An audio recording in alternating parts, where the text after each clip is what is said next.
What's up, YouTubers? It is your boy, Dalyxman. Welcome to another edition of my Wednesday Q&As. Yes, it is back for now. But every Wednesday, I answer your questions in under 15 minutes. If you have a question for me, please like my Facebook page. And then, when I ask to give questions, give me a question, and I will answer them as much as I can in under 15 minutes. So with that said, let's go ahead and get started. Who do you think should win Money in the Bank this Sunday? Because it's kind of obvious Roman Reigns is going to win. Well, I mean, other than Roman Reigns, look at the match, man. I don't see anyone else that should win it. I wouldn't give it to Randy Orton again because he doesn't need it. He's an 11-time world champion. He can get title shots by being Randy Orton. Ziggler has had Money in the Bank too. He could probably use it a lot more than Orton can, but I wouldn't give it to him either at this point. Let's see, Sheamus? No, he doesn't need it. Neville just got here, so he's a no.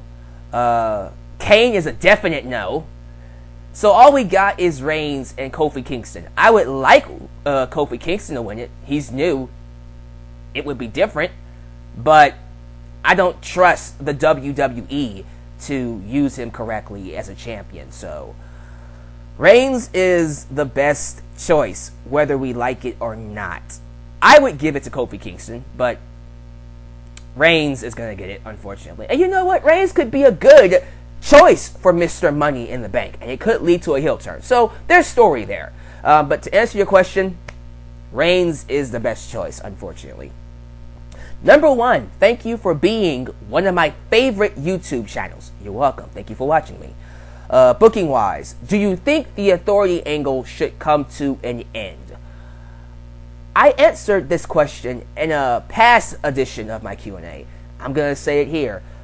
Eventually it should. You know, I think the authority was created to be that foil for those wrestlers who don't have the look or the presentation that we expect to come from WWE superstars like a Dean Ambrose and a Daniel Bryan, especially a Daniel Bryan.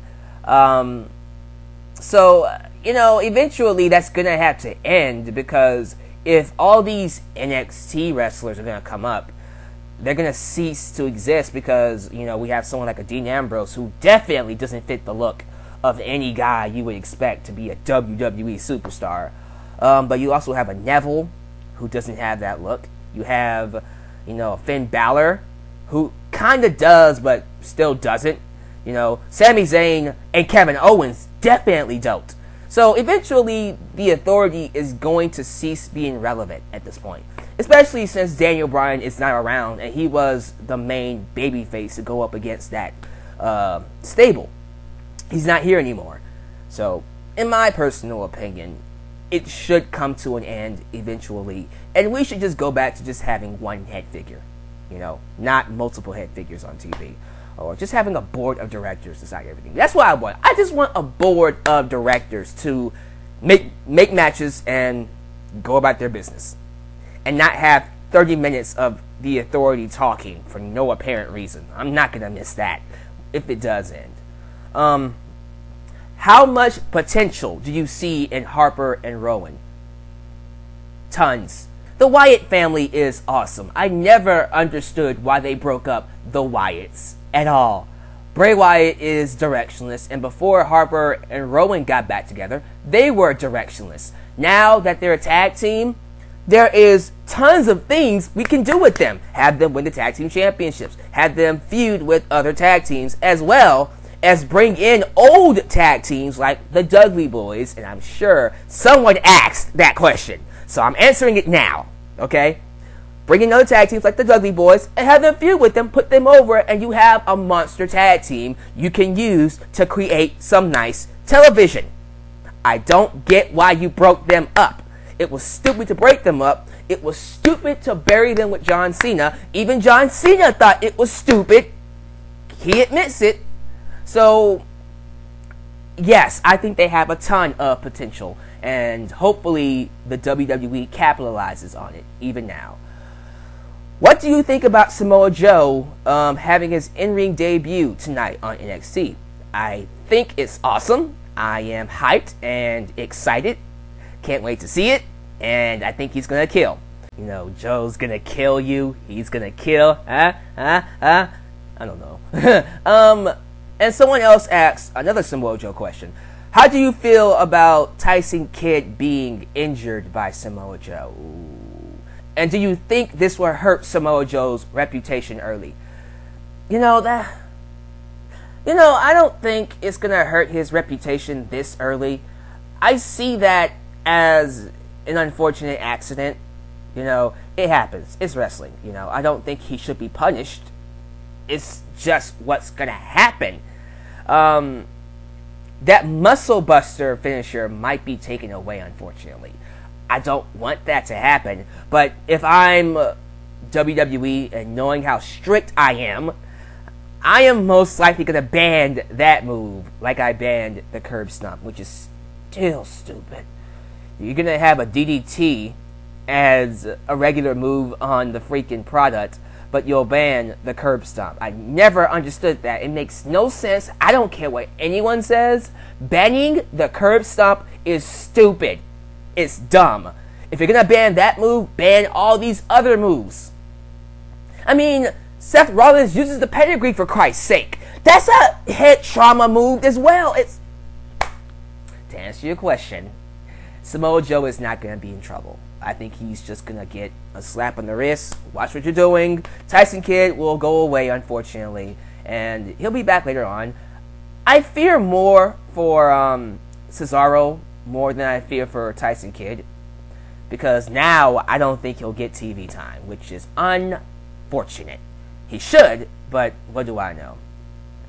Thoughts on Cena and Owens 2, and who do you think should win? I did a video on this. It's in my preview. Last night, actually. No, it wasn't last night. It was 2 days ago when I did my Raw review. So if you want my full thoughts on that, watch it. But to answer your question, no. Owens should not lose to John Cena. Owens should beat John Cena clean, and then they should have another match at SummerSlam. I don't know why fans think Cena should win. That makes no sense. You wonder why fans hate him so much. Have him lose to Owens, and then we have a rematch a few months from now. And then Cena could beat him then, because it would call for it. By the way, if Owens beats Cena twice, he would be the only person that I know of that did it since he's been the face of the company, ever. Now, Punk did it too, but he didn't do it clean. Owens would be the first one to do it clean, ever.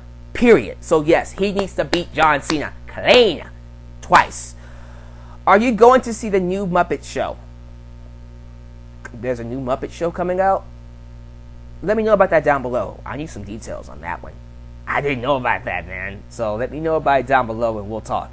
Thoughts on Kurt Angle versus Shane McMahon from King of the Ring 2001. Great match. Very underrated. Shane McMahon is a beast. One of the best performers that I have ever seen. And he's had some of the best matches and done some of the craziest stunts no one will ever do. Seriously, go up to any wrestler and go, man, I want you to jump off the top of the Titantron and elbow drop somebody. They'll go, are you nuts? I want you to fall from a Titantron back first and land in the, set below the stage. No, are you nuts? I want you get the idea. It's crazy that he takes and does some of the craziest stuff and he's not a wrestler. And that is what kills me. He doesn't have to do it, but he does. Then you take that crazy idiot and put him against Kurt Angle, one of the best technical wrestlers, or wrestlers, period, you will ever see. All around, actually. All around performers you will ever see. Those two have an awesome match that is memorable. It should be said that Kurt Angle wrestled 3 matches that night. So, and he won 2 out of 3, but he wrestled 3 times that night. Great feud, by the way. But yeah, one of my favorite matches of 2001, actually. Moving on. Hey, Dalyxman, what TNA wrestler would you most want to see make a transition to WWE? Only one? Okay, Austin Aries. Get him to NXT as soon as possible. Because then, if we get Austin Aries and then get AJ Styles, we will own, or have owned, every single original from when ROH was awesome. At least. Some of them. Bryan, Samoa Joe, Austin if he comes. We had Jamie Noble. We had Low Key at one point. He was here. We have Samoa Joe now. We had, Tyler Black. We have him now. We have Claudio, who is Cesaro. We had Chris Hero. Unfortunately, he left. And we have Jimmy Jacobs, who is a creative writer. So, we have a lot of the top talent. The only one we don't have is Nigel McGuinness, who unfortunately can't wrestle anymore, which sucks. Anyways, if we get, AJ Styles too, so we get those two. AJ and Austin Aries. We get those two, we will have the full collection, okay, of all the original ROH wrestlers who were awesome, in my personal opinion. There's probably more that I don't remember, but those guys were absolutely amazing. We even got, what's his name? Kevin Steen and El Generico. That's who I was thinking of. We got pretty much all of them, guys. So Austin Aries and AJ Styles would complete the bunch. We need them. We need them badly. And of course, Christopher Daniels and others. But let's move on before I get caught up in that freaking question. Do you like seeing Vince McMahon as ECW champion? No, that was dumb. Why was he champion? Never understood that. Never did. Do you think AJ Styles should come to WWE? Yes. Like Austin Aries, he would be one of the last original ROH awesome wrestlers that we could get. And AJ could still go. AJ would be the hottest talent they could pick up. And he would bring his own fan base, like Samoa Joe did. So, yeah, get AJ Styles if you can. And he would do amazing stuff in WWE. He would kill on NXT. He definitely would. So, yes, get AJ Styles as soon as possible. Offer him as much money as you can because he will compensate for it big time. But that's only if they want him. I read reports that they do want him. So get him. Just pay him the right money and make it happen. I would love for it to happen. I would love to see it. A few more questions, and I'm going to head out of here. If The Undertaker's streak didn't end at WrestleMania 30 and he had a few years left, who would you like to have seen break the streak? Bray Wyatt. Wyatt would be the absolute perfect person to break it. But you know what? Lesnar made sense. I don't hate it as much. I hate the match because the match sucked. But the victory has made Lesnar into the best main attraction the WWE has had in years. So I don't hate the fact that he won it. I hate the match because it sucked. But I'm fine with Lesnar being it. If it wasn't Lesnar, I would give it to Bray Wyatt. What do you think about NXT female heel faction? Oh, so you're talking about the 4 horsewomen that I made up?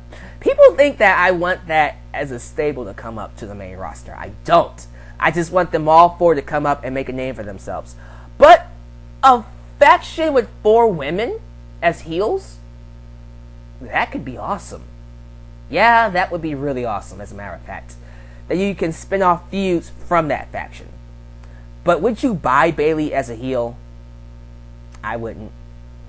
I would take Charlotte, Sasha, and Becky as a heel stable. That would be awesome. It really would. But, I wouldn't hate it if they brought him up as a heel stable. And final question. How can Stardust be a major success in the WWE?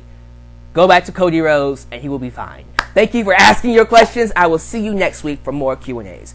Your boy, Dalyxman, signing off. Peace.